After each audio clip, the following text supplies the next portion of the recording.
Hello, my friends. Today is January 24th, and this is Markets Weekly. So, this past week was a whirlwind in markets, so we have a lot to talk about. However, a lot of the things that happened also did resolve by the end of the week.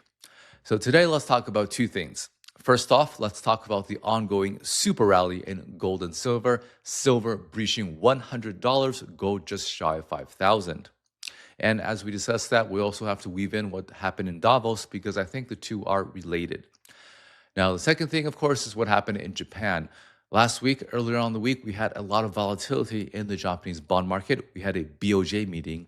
And most interestingly, on Friday, reports suggest that the Fed verbally intervened into the FX markets and that strengthened the yen. That is to say, put downward pressure on USD JPY.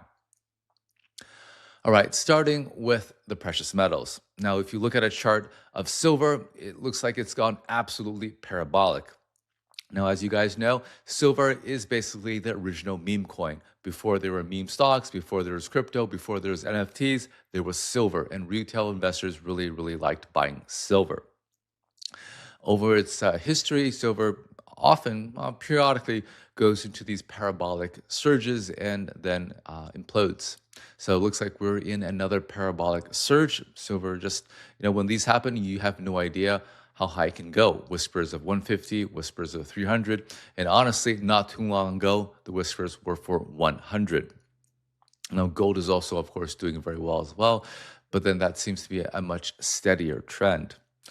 Now, one of the big drivers of the precious metals rally has to do with geopolitics.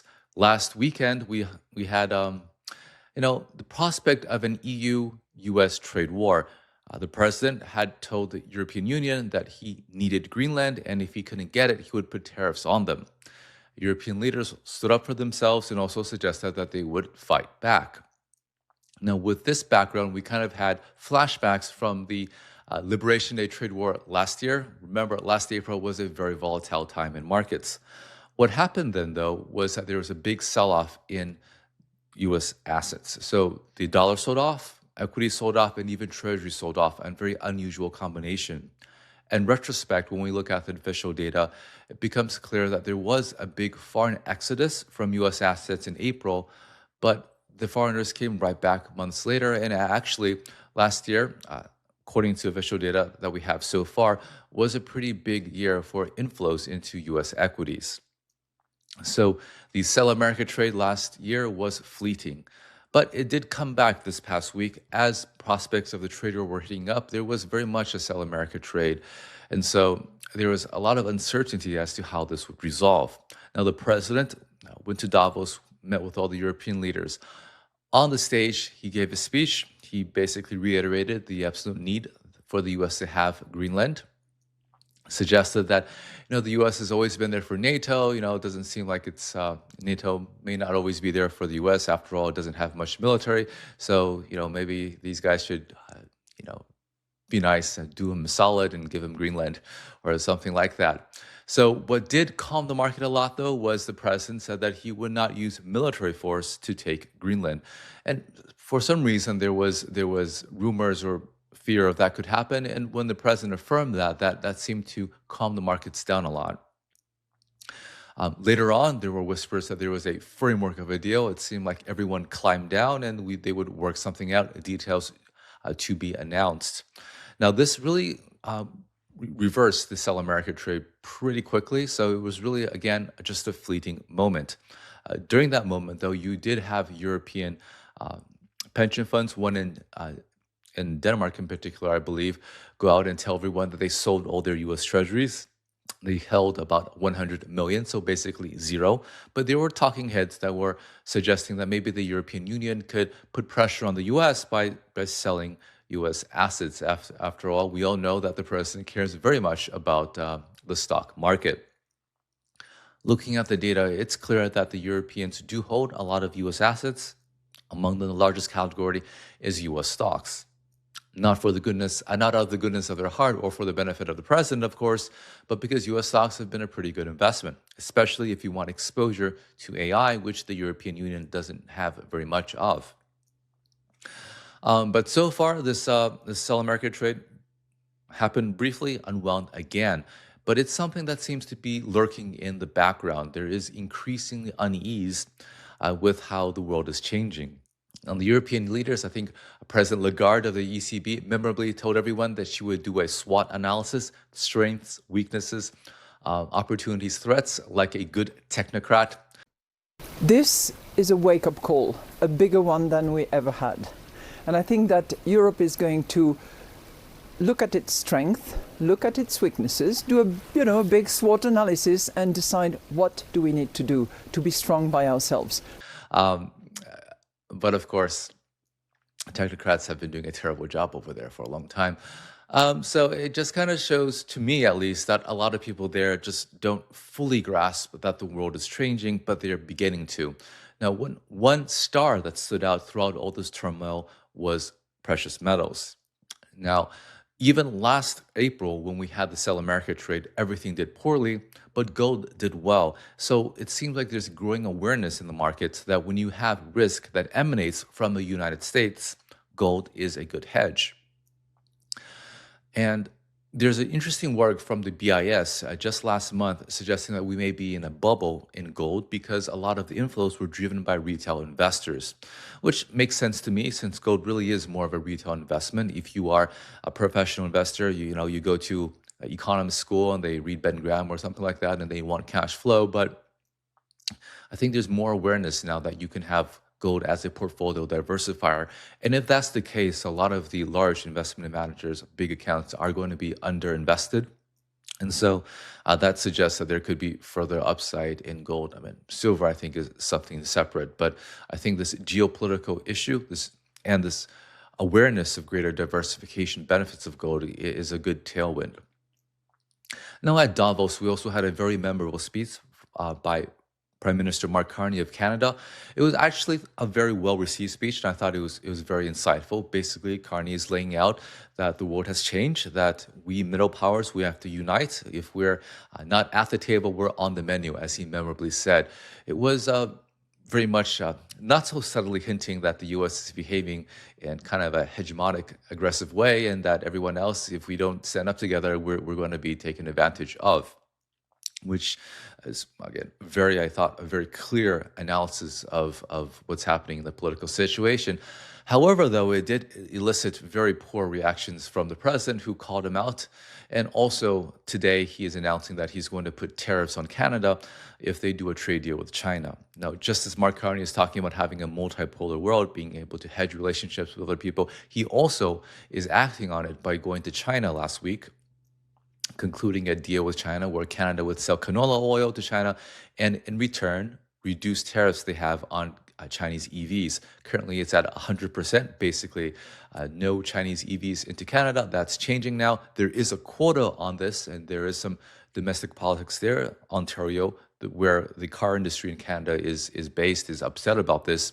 But it does show that Mark Carney really is diversifying his relationships, maybe building more better relationships, not just with like Europe, but with China as well. Now, at the moment, Canada does do the bulk of its trade with the U.S., so it's very reasonable and sound to diversify those relationships. But that did make the president unhappy. His speech was very obviously targeted in a defiant tone towards the president. And of course, we do have upcoming NAFTA renegotiations in summer, which looked like it was going to be difficult.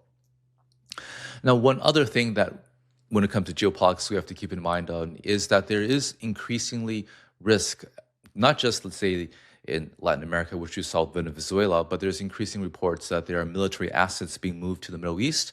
And that looks like it's going to be something that is going to keep a bid on gold, as if there is war in the Middle East, if the U.S. does decide to strike Iran, as is periodically reported in big publications, that's going to be a major tailwind for gold.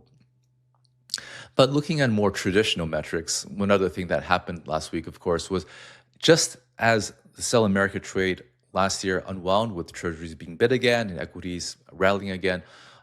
Last year, though, the dollar did not really recover its big sell-off and had a pretty bad year last year. This week, something similar happened. The dollar also didn't have a good week. If you look at the dollar index, notable decline. And of course, weaker dollar gives upward pressure, upward tailwind to gold. Now, dollar has been declining against many currencies, but one currency has not been declining against is the Japanese yen until, of course, this Friday. So, secondly, let's talk about what happened in Japan the past week. So, Japan, just for context, is in a very interesting situation. So, inflation, it looks like it's around between 2 and 3%. So, it's definitely at the BOJ's target. But on the other hand, the BOJ has kept interest rates very low. Even so, it's projected to continue to hike rates, but right now it's 0.75% on its policy rate. That is, of course, a lot lower than, say, 2.5% inflation. At the same time, it's running what many people perceive to be more stimulative fiscal policy. Now, the data suggests that the fiscal position of Japan is improving, but Prime Minister Takaichi over there called snap elections, is trying to get a bigger majority in the legislature.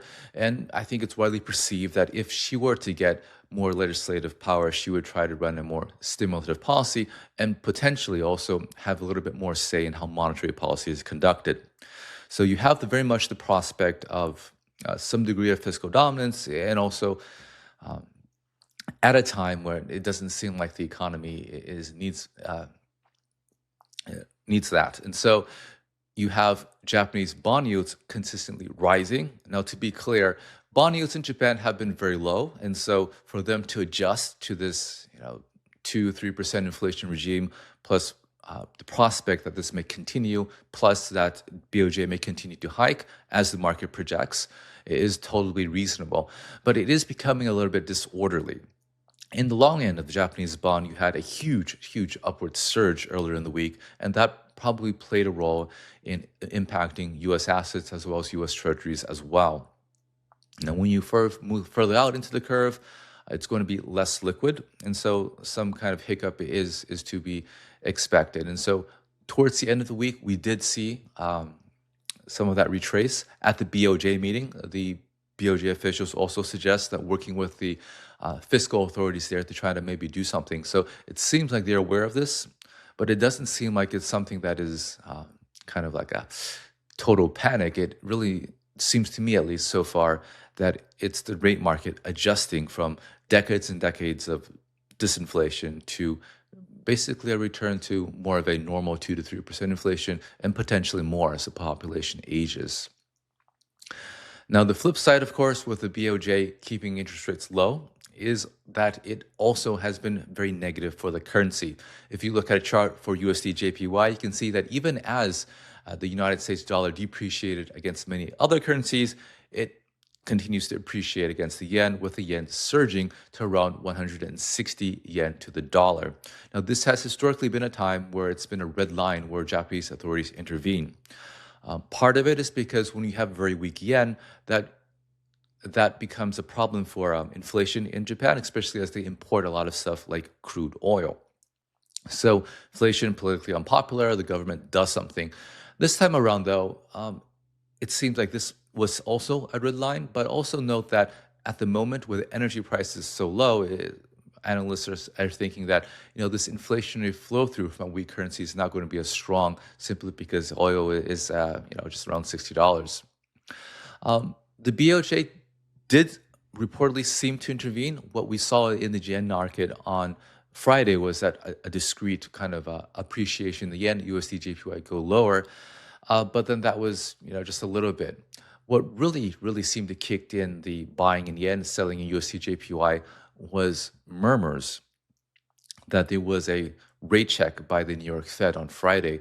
And what that is that New York Fed, which is where the trading desk of the Fed sits, was calling dealers, like when the Federal Reserve interacts with markets, they do it through the primary dealers, calling dealers and asking about, where yen is trading and so forth. And so that seemed to tip off to the market that maybe the Fed would intervene into the currency markets, since that's kind of what you would do, right? You would kind of see where the market is trading first.